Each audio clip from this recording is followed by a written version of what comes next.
What is going on, guys? I am XoB Fixer. Welcome back to the channel, and if you're new here, hello. I have just got back from doing an interview with the creative director from XoB Studios, the team working on A Plague Tale's Innocence. I got to sit down for an hour and pick David's brain, the creative director, on the game, about all things about the game, which you're about to watch in this video. But what I do want to say is this is only a small portion of what we spoke about. If you want to hear the full audio of this interview, head over to youtube.com/XoBFixer, where you're probably watching this right now, and on this week's My Xbox and Me, which will be out Friday, it will be topic of the show this week, and we will have the full interview going up there. Enough of me talking, let's get into the interview. I don't want to talk too much. No, you've got to talk. That's the best part. Yeah. I know you want the art. You want the art to Yeah. speak for itself. I want you to dive into I know, the thing, I know. but no, I'm joking. So let's talk all the time. When I get on my own, But you know, I sit down and I just play it from. That's when I'll experience. For that, I need to get to know you. You've got to charm you. Yeah. Okay, I'll try to do my best. So, for anyone who doesn't know about the game, how do you summarize it for people? It's really the story about two kids, Amicia, that you can see here, and her little brother that she don't really know. That's the reason why they are talking about it right now. A little bit like suggesting that she doesn't really have access to him, and that will be the starting point for them of their relationship. Is that they will have to be very courageous, because all of what we are seeing right now, which are their ordinary world, will basically disappear, and as kids they will have to survive, even if they are chased by Inquisition and at some point hordes of rats. And I would say it's a third-person survival adventure game. Yeah. When I first found out of the game, that was actually really what interests me, was the survival element. And I've watched some interviews you've done before, and the fact of it's not action focused as such and stuff like that. And for me, it's nice. It's a nice, different experience.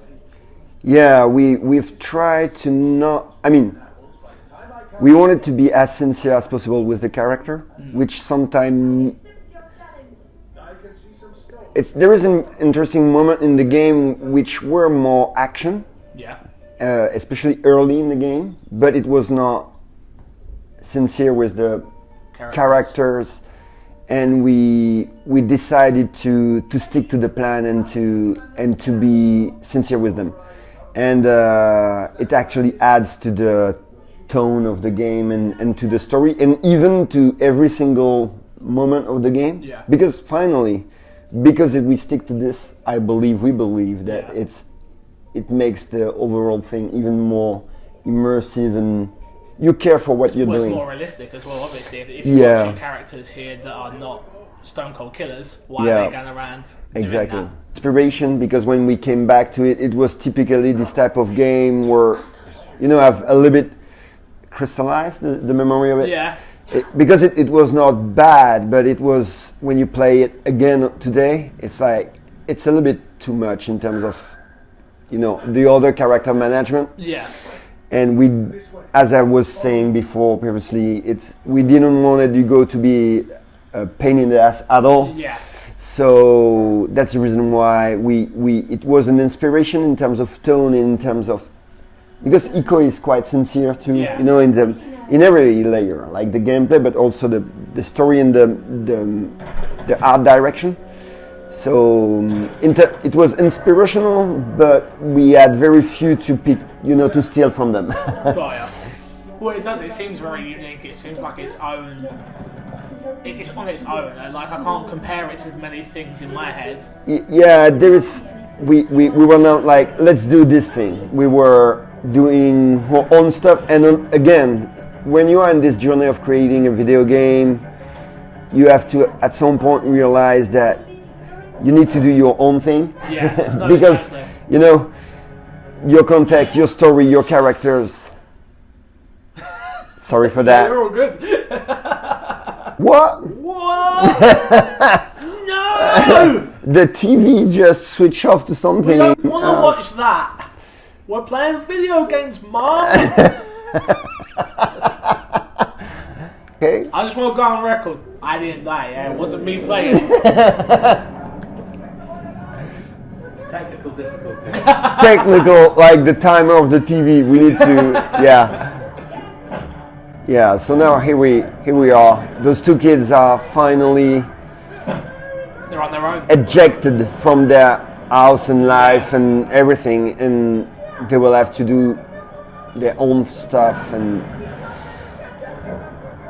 to understand and to survive. They will have to understand a little bit more than just their own life and their own, and realize that their own life is actually part of a bigger thing. Yeah. That was the opening. Trophy! Is there a platinum trophy? Yes. Okay. You were scared? Well, look, It's funny because it's important. It's important, not so much to me, personally, but to people. Platinum Yeah, trophies exactly. Are I feel very, the very same. important. How is the trophy list? Is it hard? Is it not easy, but would you say, is it challenging? It's a good balance. I would say 80% is pretty easy. Okay. But yeah, That's good. That's good to know. there is. You will need to replay the game to make the full list. Yeah. Cool. But I feel the same way. I know it's super. Actually, the important. typically exec producer on the game is crazy about trophy. Good. Like, so here's Good. this guy. Yeah, that's good. So Like I say, it's not really anymore. Once upon a time, I was super into 1000G in games on Xbox and platinum trophies on PlayStation, and I was just like, I've got to do it. But the more and more, especially when you get in the industry and you start obviously content creation and working on games, you don't have as much time to be able to 1000G games. Exactly. But when you're picking up certain experiences, like what I find is if I really, really, really love a game, then I'm going to get the 1000G or platinum trophy because I want that sort of stamp of approval. And especially when the trophies basically helps you to push the limit of the game even further. 100%. Yeah. I think that we could go on I could have you for a whole hour just talking about trophies.